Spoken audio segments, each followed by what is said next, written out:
will give you some numbers about poverty. Then I will talk about a bit about the jobs of the poor, and then about how to reduce poverty. That's the most tentative part. So these are the numbers that I'm giving you. 10%, 85%, and 97%. What are these? Well, the first you know already. 10% is the share of people who are under the dollar a day line. Nowadays, the dollar a day line is 190. What is the dollar a day line? Where does it come from? Well, this is set by the World Bank, whose mission is to reduce poverty. Okay? It's defined as the average of the poverty lines in a group of the poorest countries in the world. This is not a fixed group. As a country becomes rich, like India did, it gets kicked out of the group of the poverty line. It was first advertised in 1990 for the Millennium Development Goals, which were surprisingly similar to the Sustainable Development Goals. And you know how far those went into reducing poverty. And it's adjusted to account for new purchasing power parity estimates. Now, in 1980, I was a very young kid, and my mom always told me to finish what was on my plate because half of the world people had nothing to eat. I always thought that was a grand exaggeration, but in confirmation that mothers are always correct, in 1980, the share of people under the dollar a day poverty line was 43%, not half, but close enough. In 2010, it became like this, 10%. And it's been, well, that's 10%. And it's been there since. Now with the pandemic, we know things got worse, but nowhere close to 42% as we saw in the 1980s. So should we worry about this? Now, the human mind is surprisingly sticky when it comes to thresholds. We see a threshold and we worry about the number of people below or above that threshold. So if you look at the people below 190, they're only 10%. And we have to worry whether that 10% is going up a few percentage points or down a few percentage points. But what we forget is what happens to the people above that threshold. Where have they gone? What is the majority of people in the world today? Well, look at the mass of people. First, I should tell you that this figure represents the distribution of people by income, in case it wasn't clear already. And the different colors are the different continents in the world. So as you have guessed, probably, the red is Asia, the blue is Sub-Saharan Africa, actually all of Africa, and the green is Americas, and the yellows are Europe. So where have the people gone from the 80s, 40 years before? Where are they now? Well, the vast majority of people in the world lives with a budget of $5 to $10 a day.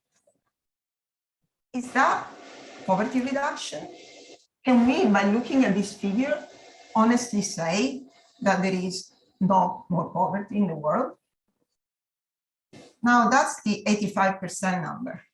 The 85% number is the share of people in the world who would be poor by US standards. Okay? The US poverty line, as most poverty line in high-income countries, is at around $30 per day. 85% of people in the world live with less than $30 per day. Actually, as we saw in the figure, they live with less than 5. And contrary to the massive drop in poverty on under $1 a day, the share of people living with less than $30 a day has remained absolutely flat. This graph starts in the 1980s. It comes from the World Bank, the poverty calculation website. I took it from our World in Data, who do a fantastic job in collecting data that's easily accessible. And it shows you the share of the population that's under different thresholds. Okay? So the one that gets a lot of publicity is this one, the under 190 per day. That has collapsed from 40%, like my mother used to say, to 10% today. That's the good news, right? But where have the people gone? Well, the people who live with less than 320 a day, they were 60% back then, and now they're about 20%. Less than 550 is gone down. But then once you start looking at less than 10, less than 15, less than 20, less than 30, is pretty flat, right? So now the question is, do we only worry about the people who are below 190? Or do we worry about the people that we consider poor by our own standards? That is, do we apply different standards to different places? Or do we apply the same standard globally? Because if you apply the same standard globally, we are nowhere close to having reduced the world poverty problem. There is 85% who would be poor according to our own standards. Okay? Now, the final number, what's 97? How could it be worse? Well, 97% is actually the share of people who live in the place that they were born. What does that mean? Well, aside from the fact that all the worry about immigration stealing our precious jobs, they're kind of made up. It means that the people, poor people, the 85% that you saw, do not live with us. And maybe that's why we don't know that they exist. Most of the poor people in the world live in poor countries, which seems to be trivial, basic accounting. If everybody's poor, then the country is poor. But it's actually a lot deeper than that. And I will try to convince you of this fact. Before I go and do that, one important piece of information that I failed to convey earlier is that all the decline in poverty that we saw, all the big crash from 40 to 10%, is due mostly to one thing and one thing alone. And that thing is the growth in China. So it's got nothing to do with anything that we in the West did. It's all due to the fact that China, which hosts a large, very large number of people, used to be incredibly poor in the 80s and is not incredibly poor now.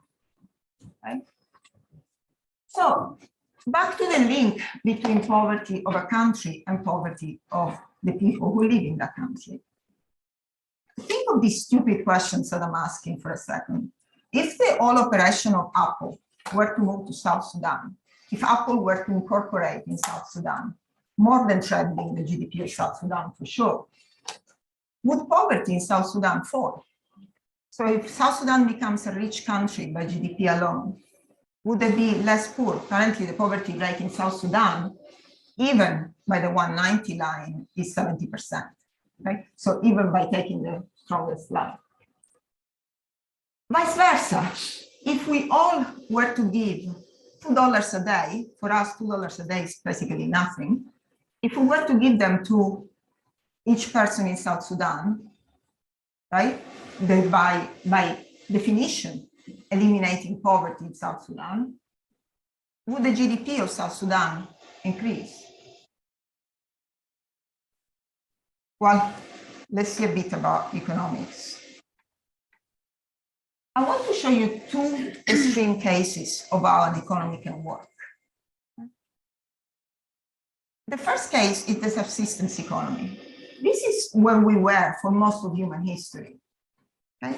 In a subsistence economy, the amount produced by the economy as a whole is barely sufficient to feed the people in the economy and some extravagant consumption by the elites. Right? But the mass of people in a subsistence economy is at subsistence. That is, they don't die, but they live to live another day, trying not to die, essentially. This is the case in South Sudan today, but there are not many countries in the world where we are at subsistence globally, like at the level of the country as a whole. Now, the important thing about being in a subsistence economy, other than the fact that it's very miserable for most people, is that it's like a fixed pie. So one slice more for me means less for you. This is the mentality that informs all the current migration debates. You bring migrants in, there is more for them and there is less for us. Okay? In this economy, poverty is determined at birth. If you're born as a rich landowner, you will be rich all your life. If you're born as a poor farmer, you will be poor all your life. This has profound impacts on the culture that these places develop. For instance, the belief that if you become rich, you're a witch, because it's only by black magic that one can change status in these societies. Now, although there are no countries, very few countries, which are in a situation of subsistence, there are many people in poor countries that are in a situation of subsistence. That is, that they do jobs which barely pay for their basic needs, right? Which doesn't mean $1 a day, nor $2 a day. In many countries, that probably means $3, $4 a day at least. Now, at the other extreme, we have the growth economy. A growth economy grows simply because it can produce more than it needs to consume. And the difference between production and consumption is invested, and that allows more production in the future and so on. This is the case in most countries, but to a different extent. So poorer countries are not entirely in a subsistence. They have a bit of growth, but not so much. Richer countries are mostly in a growth sector. Okay? Now, in this economy, there is an important difference from the previous one, which is that poverty, it is determined by birth.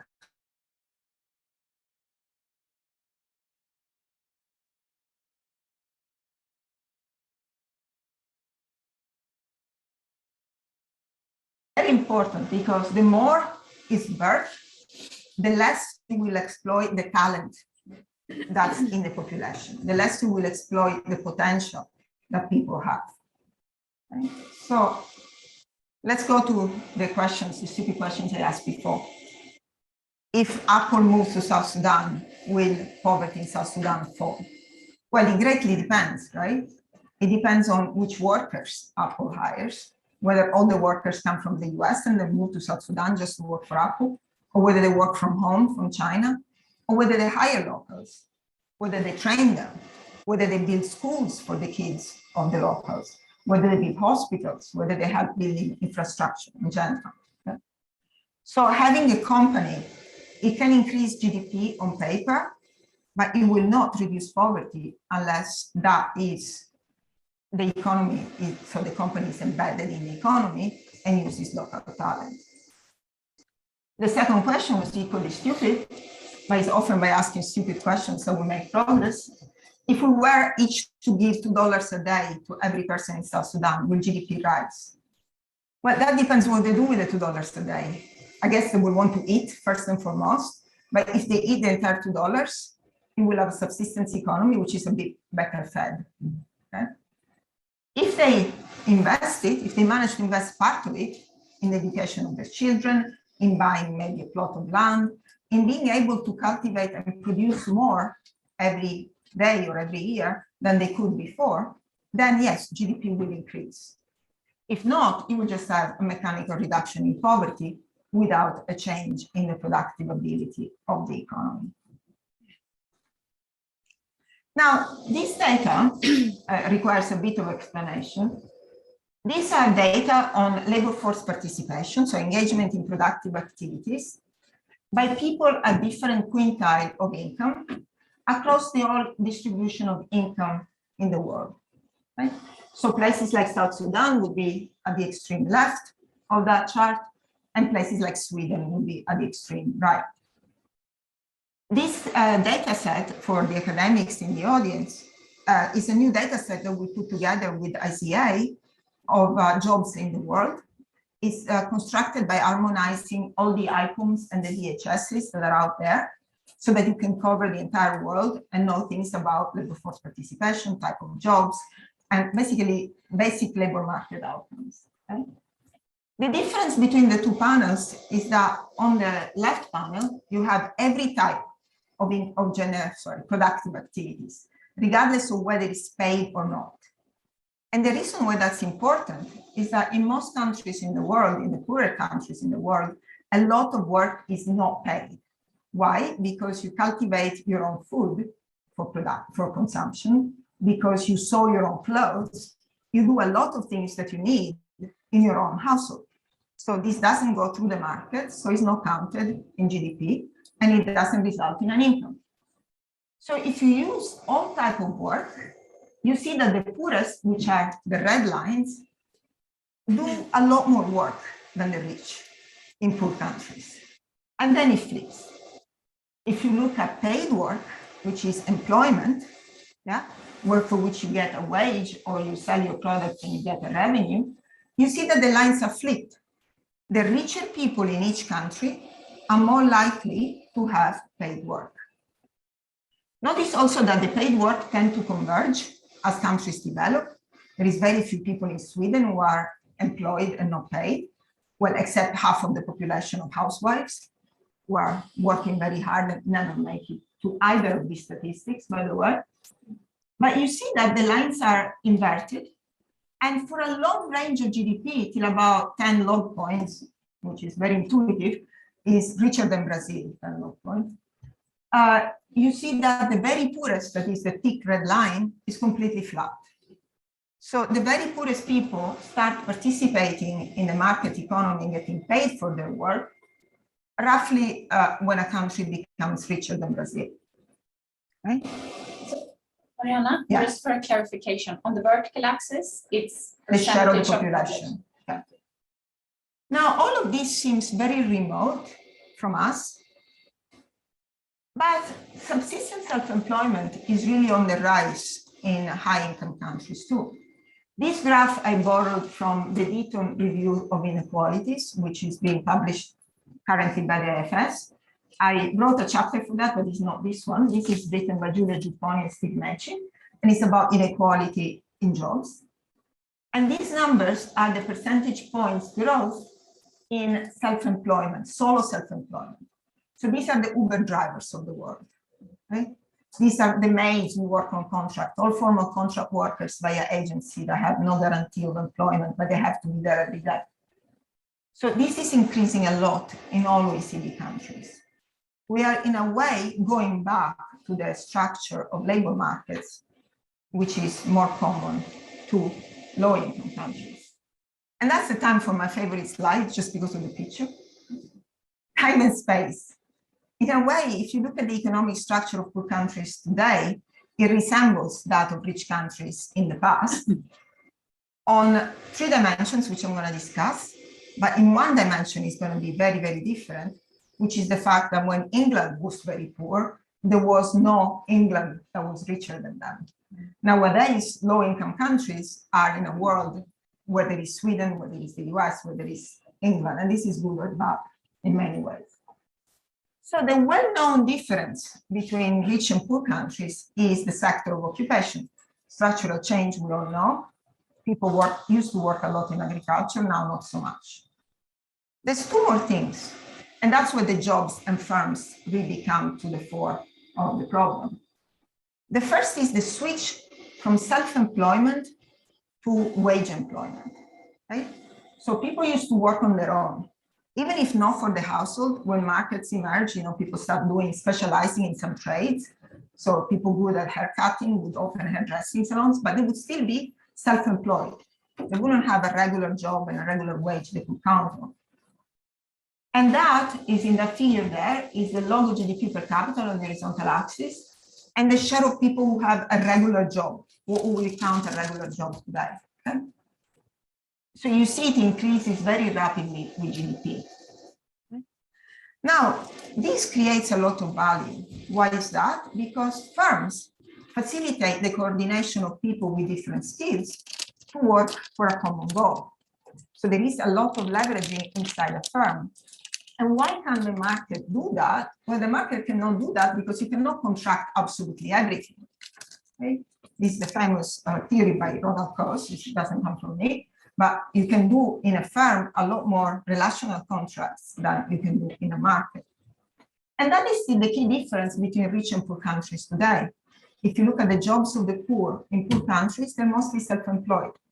The jobs in rich countries, especially rich people in rich countries, are mostly in wage jobs. Then, of course, we have the other extreme. We have the Steve Jobs of this world, where entrepreneurs can make an enormous fortune. But those are the exception. They are the 0.0001 of the population. If you go to India, if you go to Indonesia, you find that everybody is an entrepreneur. And that can't be right.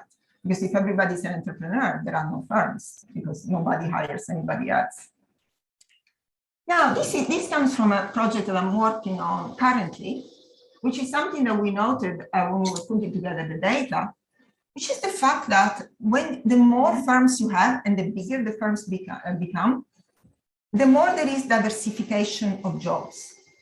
So jobs become more and more varied.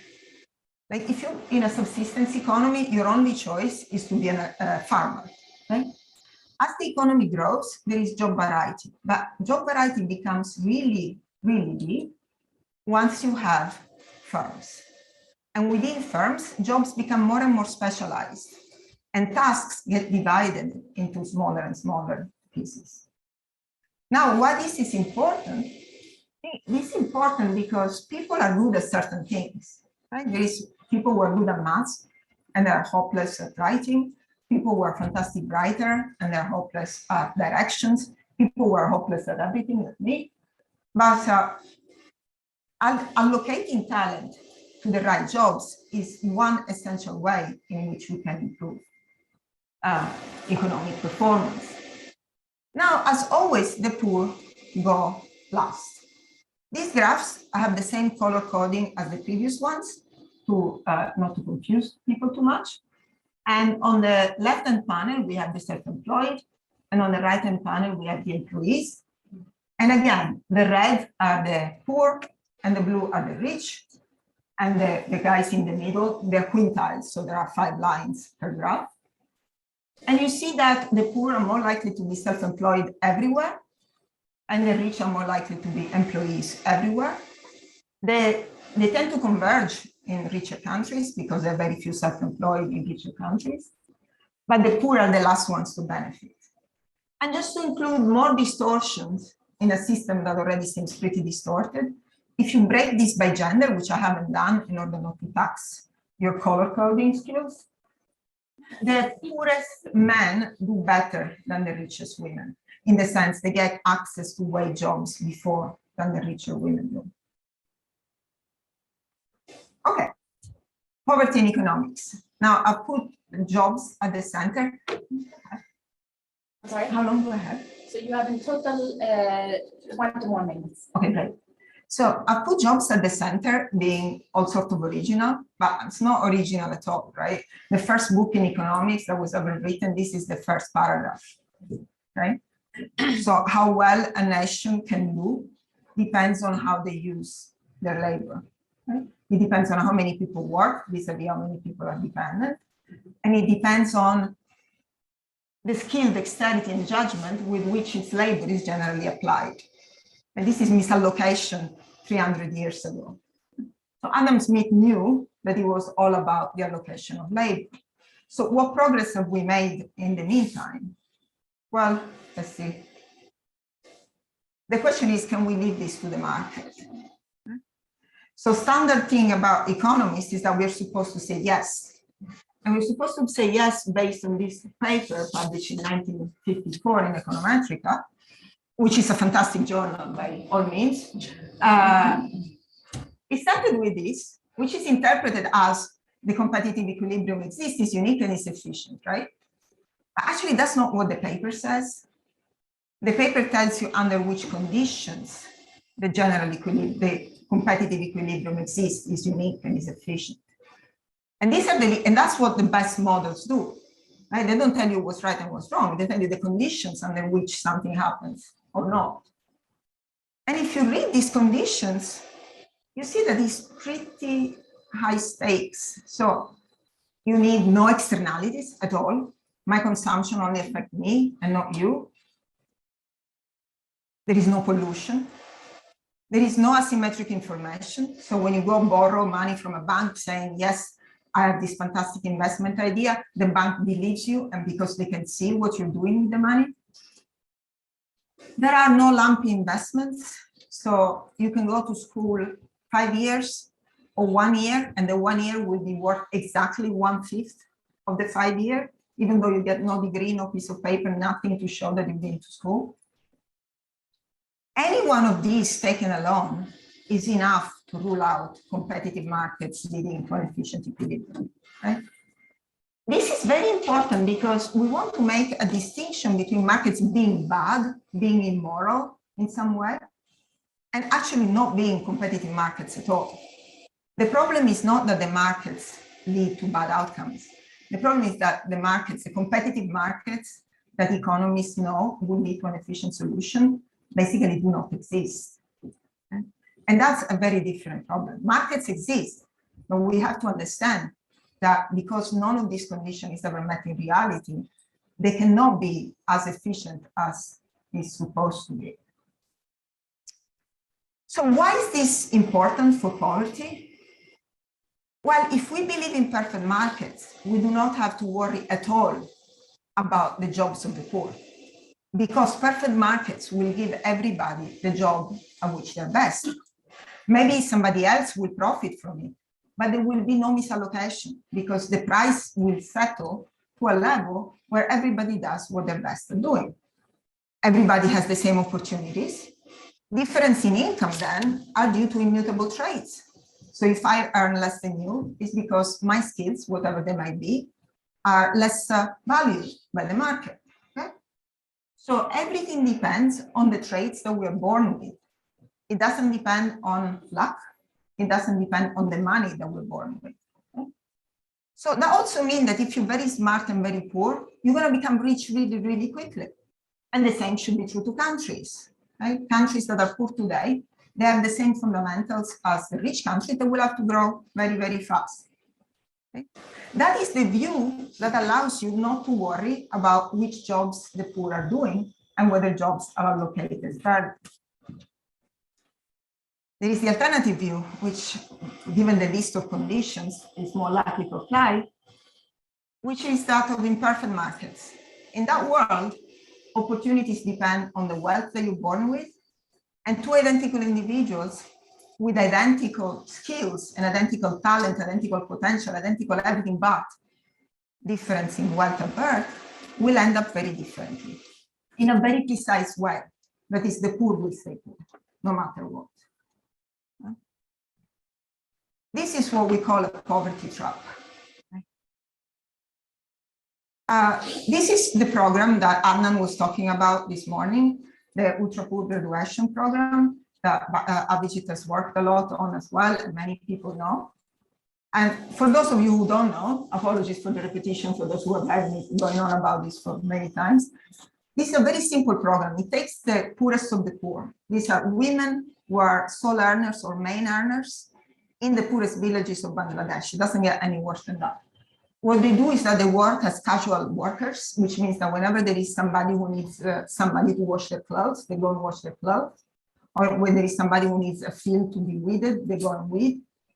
So they have very casual earnings and very, very low earnings. They're mostly below the 190 line, as you can imagine. So BRAC, which is this great NGO, decided to help them get out of this situation. And how? They gave them an asset, a cow, and taught them how to take care of it. Now, the distinctive features of this program are two. The first is that nobody will normally target this group. This group is actually known as to be completely impossible to lift out of poverty. The idea being that we can eliminate most poverty, but there are people that will always be poor. So single earners or main earners, household led by women, are very likely to be in that category. And the second feature is that the cow was an enormous transfer problem, enormous. It was worth 1 year of earnings. So imagine like somebody comes and doubles your earnings today. Would be nice, wouldn't it? But for these people, it was transformation. Now, what we find, on average, the program is fantastic, increases consumption, increases investment, decreases everything you can imagine. But there is a big but. Actually, everybody benefited. Everybody was eating more. Everybody was better off. But there was a key difference between 2/3 and 1/3 of the participants. The difference was that 2/3 managed to invest, managed to produce more than they were consuming. So everybody was consuming more, and that's good because they were starving before. But 2/3 of these people managed to actually grow. Year after year, they consumed less than they produced, and they saved, and they bought more assets. So after 11 years, when we saw them, they had more livestock, and some of them even managed to buy land. Buying land is like telling you, you will have 5 helicopters in your courtyard by tonight. Okay? That's the standard. Buying land for these people is basically impossible. Their lives and that of their children were changed forever. Their returns to this investment were huge. Like Annan was saying earlier, 10, 20%, if you consider just the consumption benefits. If you consider the benefits to the generations in the future, they're uncountable. So I don't know why nobody invests in this. Now, what was the difference between the kind of 2/3 group and 1/3 group? It was $5. $5 was the value of a cart that 2/3 of people owned and the other 1/3 didn't. That is the essence of the poverty trap. You have one threshold and you need to be pushed past that threshold in order to escape. And whenever you have a threshold, there is always somebody who's arbitrarily close to the threshold. You won't make it. And the difference between the people who made it and those who didn't make it was $5. Why the cart? Well, the cow produces milk, produces dung. This has to be brought to the market. If you have a cart, it's much easier. So the question, why didn't they give a cart with it? It's very hard to tailor the size of this transfer. Transfer was enormous. I mean, if you think of microfinance, this transfer was 10 times the average microloan. So it was already very generous. Nobody could think of the $5. Now, the point is that poverty traps are both unfair and inefficient. Unfair, it's obvious, right? Inefficient is because the talent of the poor is wasted. Clearly, these women could do livestock rearing as well as anybody else in the village. And they proved that when they were given the chance. But they couldn't do it without. This is bad for them and it's bad for society. And it's not just a problem in low-income countries. This one, I don't know what happened to the font of this, we can edit it. But I want to convince you that this is good news. How can it be good news? I mean, it seems pretty dire. It's good news because we already have the resources that we need. We already have the resources that we need to make the planet a better place without killing it any more than we've already killed it. That resource is people. As economists, we used to think that there is a trade-off between efficiency and equity. That in order to make the world more equal, we have to take away money from somebody and give it to somebody else. That is very presumptuous on our part because it presumes that we have done everything to the best, in the best possible way, that we have allocated jobs in the best possible way, that every kid who's born with a talent for mathematics is now a nuclear physicist, right? We are not that good. Actually, we're really very far away from that point. So there is plenty that we can do more with the people that we already have. Now, just to illustrate why we can do more, this is not poor women in Bangladesh. These are third grade math test scores of kids in the United States and America. Okay. On the horizontal axis, you have their grade 3 math score, standardized, because they don't take negative grades. And on the vertical axis, you have the number of them who become inventors. Okay. As we know, technological progress is the key engine for growth. We need people to invent better things and better ways of doing things, producing more with less. Okay. Now, the two lines are the rich and the poor. Okay. The orange line is kids from rich households. Sorry, the orange line is kids whose parents are poor, which means that they are in the 80% of the distribution of the United States. That is 4/5 of the US population in orange, 1/5 of the US population in blue. Okay. At the top, you see that the lines grows for both. That means that kids who do better in math are more likely to become inventors. Okay. Good. And it's true for both the poor and the rich. But you see that for the rich, it's much easier. Okay. Rich kids with top math scores, so keeping the math score the same, the rich kids are 3 times more likely to become inventors than the poor kids. And it's something a lot more worrying, which is this. Because the poor kids are less likely to become inventors, somebody has to take their place. And those are all the rich kids with no mathematical skills, who happen to have parents who know how to get them in the right universities. And they become inventors. And the inventions that they make, they're probably useless at best. This paper is a great paper that's written by 2 of my colleagues, John Marlinen and Xavier Aravel, and Raj Shetty, and somebody else who apologized, but I'm not remembering. Now, I only have 10 minutes left, so I'm not going to tell you anything about these wonderful graphs that we just produced. They look really good, but I'm going to tell you later. So in conclusion, back to Adam Smith, wealth of nations, you know that already. I want to make the case for the wealth of people. So the common wisdom is that we need growth to reduce poverty. It's not clear where this growth is coming from, but assume that you can manufacture growth. That will reduce poverty. But I think that in a world where the talent of many is actually trapped in poverty, it is poverty that limits growth. So eliminating poverty is expensive if you think of how much each program costs. But if you see it as an investment, it's actually quite cheap. And it has very, very high returns. The bad news is that nobody seems to be realizing this. The good news is that if you realize, if somebody realizes, then this can be fixed quite quickly, actually. Everybody says that poverty is a big problem. It's not so big. It just needs a big solution, which is an infusion of money in the right places.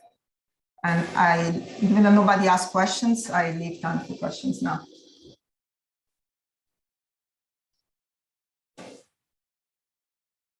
Did you monitor? Oh, right. Like Oriana can pick out, can see and just call on people. Yeah. Yeah, go ahead. Yeah, thank you.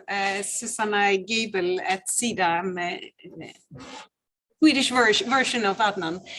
Thank you so much for a very interesting presentation. I was wondering, so in the beginning, you talked about how the organization of work is changing, and that's really a remarkable difference between poor and rich countries. And that bigger companies that can employ people is a big difference. And then later you talked about how you can make a big difference by supporting small business owners, if you would like, or self-employed.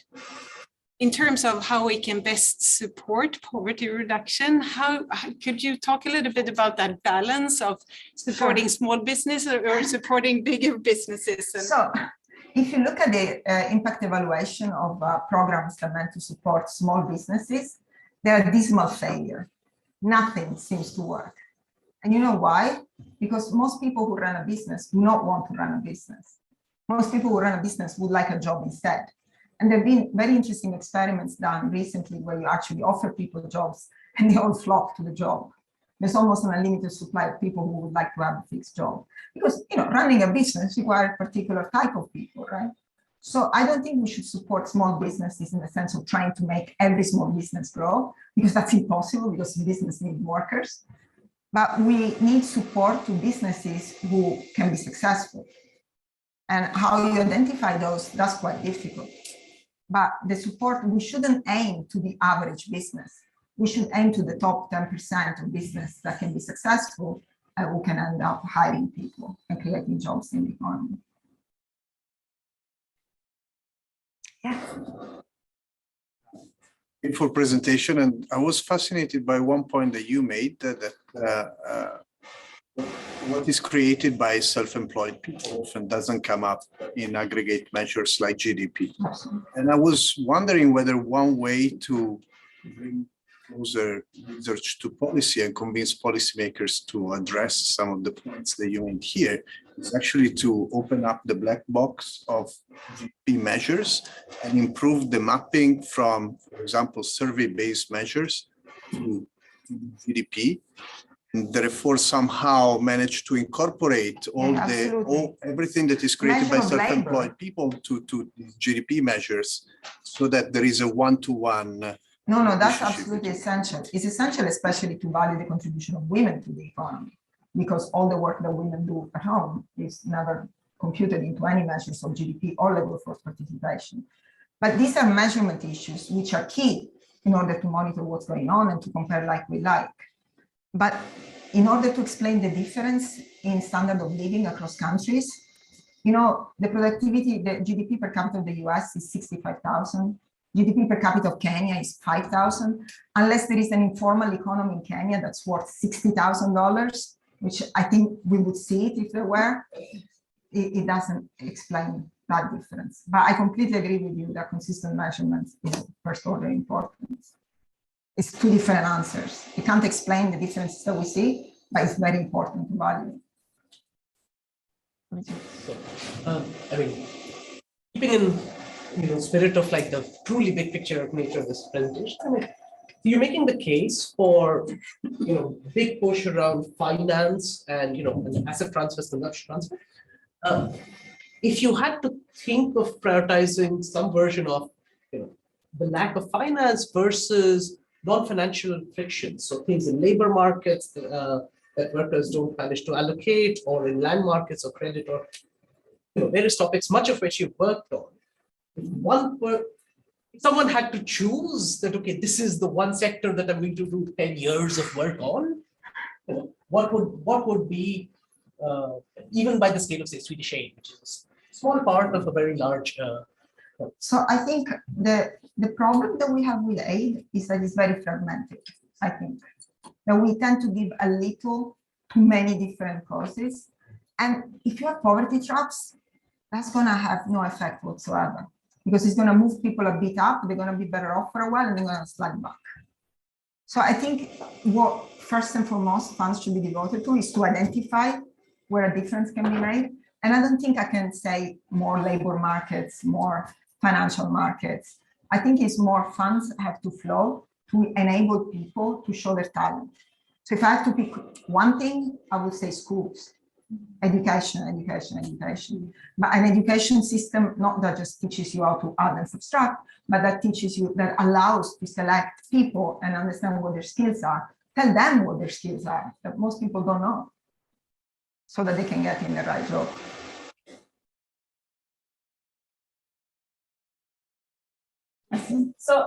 So when you talk about jobs and so on, this first part of the presentation, so I know you spared us from dividing it by gender, but can you tell us a little bit, where are women in this? Rich versus poor? They're at the bottom. So, you start from subsistence. Actually, in subsistence, there is one thing about this Abhijit taught me when I was very, very young, I probably forgot. There is one way to assure complete equality. Everybody's equally poor. So in societies where everybody's equally poor and everybody, cultivates the land and eats the proceeds of the land, men and women are the same. They both work, they both do subsistence agriculture. The moment the markets open up, is the men who go to the market and women stay at home. And indeed, the inverse U, you can show that inverse U that we see is actually entirely driven by subsistence self-employment. If you rule that out and you look only at paid work, it's perfectly increasing in development. So it's a matter of not counting what women do, more than women being at the bottom, but clearly there is a genderization of labor, which happens very early on in the phase of development. Yeah. You mentioned on the slide that eliminating poverty is expensive, but it's of course better to look at it as an investment, perhaps a long-term investment. Naturally, there are big companies in the world who are also aware of this fact. And do you think, I'm not sure. So that's an assumption. I mean, I'm not saying everyone knows it, but I won't say that no one knows it.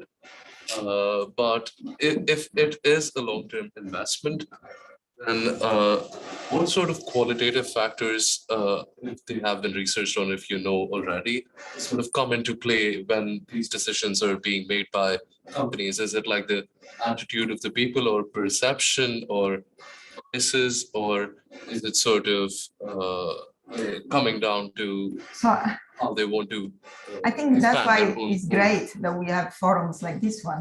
I've never run a company in my life. I've actually never had a job in my life. I've only been teaching at university.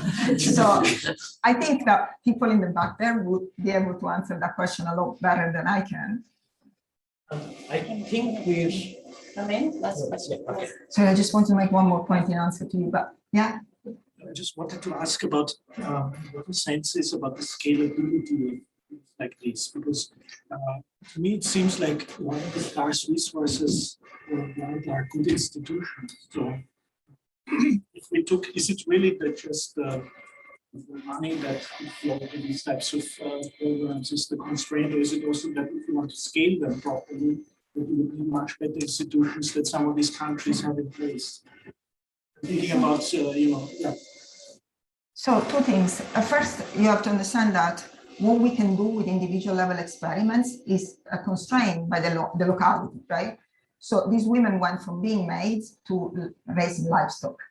It's not that they were doing something particularly sophisticated with their time. So we can always improve locally. So that it is scalable because you can take all the women in that situation in Bangladesh, give them all a cow, they will all do better. But it's not the way to develop Bangladesh to have more people rearing cows.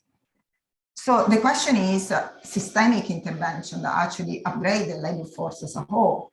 And your problem, data institutions, is often put forward as a reason for why we shouldn't go in these countries because the institutions are not good, or worse, there is corruption. But that to me is a bit of an excuse because I think the institutions arise after the development has happened. So if you look at the institutions in the UK, the UK state came after development. The problem is that these countries have inherited states, which we see as being inefficient, and probably they are, but they shouldn't be seen as an obstacle. I think good institutions will follow development. I don't think we should see them as a necessary constraint. They are, of course, kind of an obstacle on the way, but I don't think that it's insurmountable.